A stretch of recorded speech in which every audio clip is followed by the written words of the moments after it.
Hello students, सभी का स्वागत है हमारे YouTube channel D chemistry classes में। आज का जो हमारा टॉपिक है वो क्लासिफिकेशन ऑफ एंथैल्पी से रिलेटेड है। देखिए, प्रीवियस वीडियो में जिससे पहले हमने आपको अपलोड दिया था उसमें भी हमने कुछ क्लासिफिकेशंस डिस्कस किए थे। ठीक है, आज यहाँ पर जो आपके रिएक्शन बेस्ड होते हैं टाइप ऑफ एंथैल्पीज, उनको हम डिस्कस करेंगे। तो आइए एक एक करके हम डिस्कस करते हैं। देखिए, सबसे पहला आपका है standard enthalpy of combustion. Combustion का मतलब सभी लोग जानते होंगे, किसी भी ऑर्गेनिक सब्सटेंस को या फिर किसी भी सब्सटेंस को जब हम in presence of oxygen burn करते हैं तो वहाँ पर जो ये जो प्रोसेस होता है इसी को हम कंबशन बोलते हैं। तो यहाँ पर देखिए, जो आपका एंथैल्पी है ये कैसे डिफाइन किया जाएगा, यहाँ पर लिखा भी है, it is the enthalpy change पर मोल ऑफ सब्सटेंस। यानी कि एक मोल सब्सटेंस को जब इन प्रेजेंस ऑफ ऑक्सीजन हम जलाते हैं, बर्न करते हैं, तो उस समय ड्यूरिंग प्रोसेस जो आपकी एंथैल्पी इवॉल्व होती है या बाहर निकलती है उसी को हम बोलते हैं एंथैल्पी ऑफ कंबशन। यहाँ पे आगे लिखा है when it undergo combustion and all the reactant and products being the their standard state. यानी कि जो आपके ये रिएक्टेंट्स हैं एंड प्रोडक्ट्स हैं ये आपके स्टैंडर्ड स्टेट में होने चाहिए, क्योंकि यहाँ पर हम क्या स्टडी कर रहे हैं, यहाँ पर स्टडी कर रहे हैं स्टैंडर्ड एंथैल्पी ऑफ कंबशन, न कि एंथैल्पी ऑफ कंबशन स्टडी कर रहे हैं। तो जहां भी स्टैंडर्ड वर्ड आपका लग जाए, समझ लीजिएगा जितने भी रिएक्टेंट एंड प्रोडक्ट्स हैं वो सारे के सारे आपके स्टैंडर्ड स्टेट में होने चाहिए, तभी आप उसको स्टैंडर्ड क्वांटिटी कह सकते हैं। तो यहाँ पर ये जो आपके प्रोसेस हैं इनमें, जैसे यहाँ पर हमने पहला एग्जाम्पल दिया है glucose in presence of oxygen, ये आपका कंबशन के बाद में CO2 एंड वाटर रिलीज करेगा। तो ये जो आपका प्रोसेस है ये कंबशन है। अब यहाँ पर जैसे यहाँ पर लिखा हुआ डेल्टा H0C, तो ये क्या है, स्टैंडर्ड एंथैल्पी ऑफ कंबशन है। ठीक है, अब इस स्टैंडर्ड एंथैल्पी ऑफ कंबशन को हम यहाँ पर अगर मान लें ये आपका 85.3 किलो कैलोरी, ठीक है, मान लिया ये आपका आया है। तो ये जो आपकी वैल्यू है ये क्या हो जाएगी, ये हो जाएगी स्टैंडर्ड एंथैल्पी ऑफ कंबशन। ठीक है, उसके बाद दूसरा भी एग्जांपल है, यहाँ पर देखिए ब्यूटेन को हमने in presence of oxygen combustion किया है इसका, ये भी CO2 एंड वाटर प्रोड्यूस कर रहा है, सेम प्रोसेस है। बट आपका यहाँ पर अगर हम देखें, जैसे मान लिया यहाँ पर आपको मिला 324 और ये जितनी भी एंथैल्पीज हैं वो सब माइनस के साथ में मेंशन की जाती हैं, क्योंकि यहाँ पर कंबशन कोई भी ऐसा नहीं है जो हीट एब्जॉर्ब करता हो, सारे के सारे हीट इवॉल्व करते हैं। तो ये जो आपका -324 कैलोरी जो आपका ये आया है इसी को हम बोल देंगे ब्यूटेन का स्टैंडर्ड हीट ऑफ कंबशन। ठीक है, मैंने देखिए यहाँ पर हो सकता है कि इसका स्टैंडर्ड एंथैल्पी ऑफ कंबशन कुछ और आता हो, बट यहाँ पर हमने इसको एज एग्जांपल आपको समझाने के लिए लिया है। तो ये दोनों आपके क्या हो जाएंगे, स्टैंडर्ड एंथैल्पी ऑफ कंबशन। अब देखिए, इसमें एक चीज़ याद रखने वाली क्या बात है, अगर डिफाइन करने के लिए आता है तो यहाँ पर हमेशा ध्यान रखिए 1 मोल ऑफ सब्सटेंस। ठीक है, 1 मोल ऑफ सब्सटेंस को हम कंबशन करेंगे in presence of air. Combustion हमेशा इन प्रेजेंस ऑफ एयर होता है। 1 मोल सब्सटेंस ध्यान रखिएगा, अगर 1 मोल सब्सटेंस आपका मिस हो गया या 1 मोल कहीं भी डेफिनेशन से मिस हो गया तो आई थिंक आपकी जो डेफिनेशन है वो रॉन्ग हो जाएगी।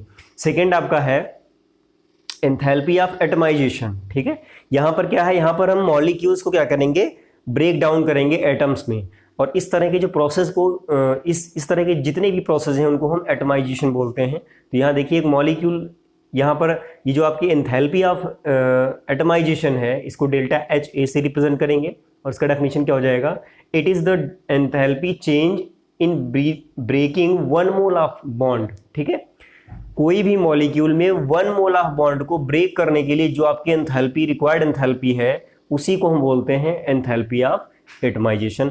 अब इसमें कुछ स्पेशल केसेस भी हैं, यहाँ पर देखिए जैसे यहाँ भी आपका पर मोल था, यहाँ भी आपका पर मोल है, तो ये चीज़ आप जरूर ध्यान रखिएगा। देखिए यहाँ पर नोटेबल पॉइंट मेंशन है, in case of diatomic molecule, जितने भी डाइटोमिक मॉलिक्यूल हैं अगर उनमें हम एंथैल्पी ऑफ एटमाइजेशन निकालते हैं तो बिल्कुल इक्वल आता है किसके, बॉन्ड डिसोसिएशन एनर्जी की, क्योंकि यहाँ पर जो डायटोमिक मॉलिक्यूल्स होंगे उनमें 2 ही एटम्स होंगे। ठीक है, 2 ही एटम्स होंगे। अब 2 एटम्स हैं तो उनके बीच में एक ही बॉन्ड आएगा। बॉन्ड डिसोसिएशन एनर्जी जो होगी वही एंथैल्पी ऑफ एटमाइजेशन बोल दी जाएगी। यहाँ पर एक चीज़ ये ध्यान रखिएगा, कॉम्पिटिटिव में कभी कभी क्या होता है, एंथैल्पी बॉन्ड एंथैल्पी दे देते हैं, बॉन्ड डिसोसिएशन एंथैल्पी दे देते हैं, और आपसे bond atomization enthalpy of atomization पूछ लेते हैं। तो उसमें करना कुछ नहीं है, जो आपकी बॉन्ड एंथैल्पी है अगर डायटोमिक मॉलिक्यूल के लिए है तो वही आपकी क्या हो जाएगी, एंथैल्पी ऑफ एटमाइजेशन हो जाएगी। यहाँ पर देखिए जैसे डायटोमिक मॉलिक्यूल में लिया है H2 हाइड्रोजन, यहाँ पर 2 एटम है हाइड्रोजन के, उनके बीच में एक बॉन्ड आएगा, उस बॉन्ड को ब्रेक करने के लिए इतनी एंथैल्पी लग रही है। तो यहाँ पर ये जो आपका दिख रहा है delta HA plus 435.0 kilojoule per mole, ये जो आपकी वैल्यू है ये क्या है, एंथैल्पी ऑफ एटमाइजेशन है। और इसी को अगर हम लिखना चाहें, यहाँ पर अगर हम ये भी लिखना चाहें डेल्टा H B, ठीक है, बॉन्ड डिसोसिएशन एनर्जी, तो वो भी जो आपकी एंथैल्पी है वो भी इतनी ही हो जाएगी। यहाँ कितना हो जाएगा, प्लस 435 किलो जूल पर मोल, ठीक है, किलो जूल मोल इनवर्स, ठीक है। तो यहाँ पर देखिए ये चीज़ जरूर ध्यान रखिएगा, मल्टीपल चॉइस क्वेश्चंस में ऐसी प्रॉब्लम्स आपको बहुत सारी मिलेंगी। तो ये आपका हो गया। दूसरा जो केस है उसमें क्या है, जैसे सोडियम है, कोई आपका बहुत ही हाईली रिएक्टिव मेटल हो, उसको आप अगर हीट कर देंगे तो वो क्या हो जाएगा, सीधे वेपर में चेंज हो जाएगा। तो यहाँ पर देखिए सोडियम सॉलिड को हमने हीट किया, ठीक है, सोडियम सॉलिड को अगर आप सोडियम गैसेस एटम में चेंज करेंगे, गैस स्टेज में ले जा रहे हैं, तो वो क्या हो जाएगा, वेपराइज हो रहा है। इसका मतलब यहाँ पर ये भी आपका एटम ही था, ये भी आपका एटम है। तो ऐसे केस में जब भी हम एंथैल्पी ऑफ एटमाइजेशन निकालते हैं तो वो जो आपकी निकल के आती है एंथैल्पी ऑफ एटमाइजेशन, उसी को हम यहाँ पर लिखा भी है सब्लिमेशन, क्योंकि यहाँ पर सॉलिड से सीधे गैस में चेंज हो रहा है, उसी एंथैल्पी को हम एंथैल्पी ऑफ सब्लिमेशन भी बोल देते हैं। यहाँ पर लिखा है डेल्टा HA, यहाँ पर क्या है 108.4 किलो जूल पर मोल है, ठीक है। यही आपका क्या हो जाएगा, ये आपका एंथैल्पी ऑफ सब्लिमेशन हो जाएगा। इसको मैं अंडरलाइन किए दे रहा हूँ, ये चीज़ ध्यान रखिएगा, ठीक है, ये चीज़ आप ध्यान रखिएगा। उसके बाद में थर्ड आपका है एंथैल्पी ऑफ सॉल्यूशन। किसी भी सॉल्यूशन को जब आप फॉर्म करते हैं तो उसमें आपको 2 कंपोनेंट की जरूरत पड़ती है, एक होता है सॉल्यूट, एक होता है सॉल्वेंट। तो यहाँ पर देखिए जो आपका एंथैल्पी ऑफ सॉल्यूशन है उसमें 2 एंथैल्पीज हैं आपकी, एक तो आपकी लैटिस एंथैल्पी है, दूसरी आपकी हाइड्रेशन एंथैल्पी। यहाँ पर नीचे मैंने मेंशन किया है, ठीक है, ये आपका फॉर्मूला है। एंथैल्पी ऑफ सॉल्यूशन जो है आपका वो क्या है, एक सम होता है 2 एंथैल्पीज का, किसका किसका, एक आपका है लैटिस एंथैल्पी और एक होता है हाइड्रेशन। ऐसा क्यों होता है ये भी समझ लीजिए। यहाँ पर देखिए बॉर्न हार्बर साइकिल हमने बनाया है, ये आपका सॉलिड सब्सटेंस है। अगर इसको आप सॉल्यूशन में कन्वर्ट कर रहे हैं तो तुरंत क्या होगा, A+ एंड B-, यानी कि कैटायन और एनायंस में ब्रेक हो जाएगा। दूसरा यहाँ पर ऐसा भी हो सकता है, ये जब ब्रेक होगा तो यहाँ पर लैटिस जो होगा इसका, वो उसको तोड़ने के लिए कुछ एनर्जी रिक्वायर्ड होगी, क्योंकि यहाँ पर जितने भी कैटायन और एनायन हैं उनसे जो फॉर्म होता है कोई भी प्रोडक्ट, कोई भी आपका सब्सटेंस, वो हमेशा लैटिस फॉर्मेशन से ही बनता है। तो यहाँ पर जो लैटिस है वो आपका जब ब्रेक होगा तो उसमें जो एंथैल्पी लगेगी उसको हम डेल्टा H लैटिस यानी कि एंथैल्पी ऑफ लैटिस बोलेंगे।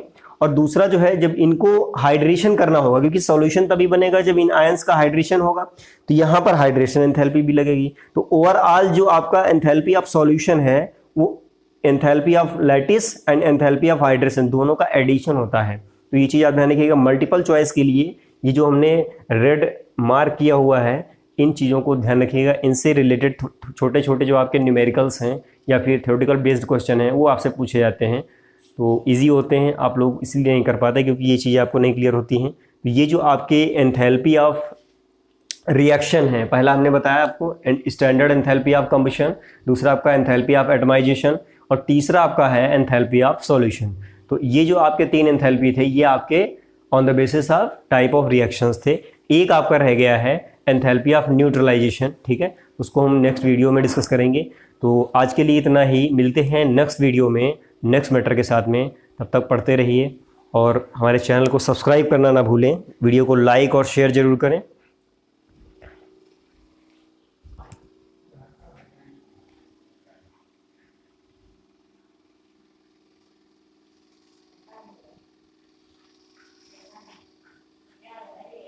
एक और इम्पॉर्टेंट इन्फॉर्मेशन है कि अगर आप स्टडी मटेरियल चाहते हैं तो हमारे टेलीग्राम चैनल को भी सब्सक्राइब कर सकते हैं, उसको ज्वाइन करिए, ठीक है। वहाँ पर हमने कुछ स्टडी मटेरियल आपको प्रैक्टिस प्रॉब्लम्स शेयर की हैं, उनको आप ज़रूर करते रहिए ताकि आपका जो टॉपिक है वो हमेशा आपके माइंड में अपडेट रहे। तो हमारा जो टेलीग्राम चैनल है वो डी केमिस्ट्री क्लासेस के नेम से ही है, तो प्लीज़ उसे ज्वाइन करें और अपनी पढ़ाई को कंटिन्यू रखें।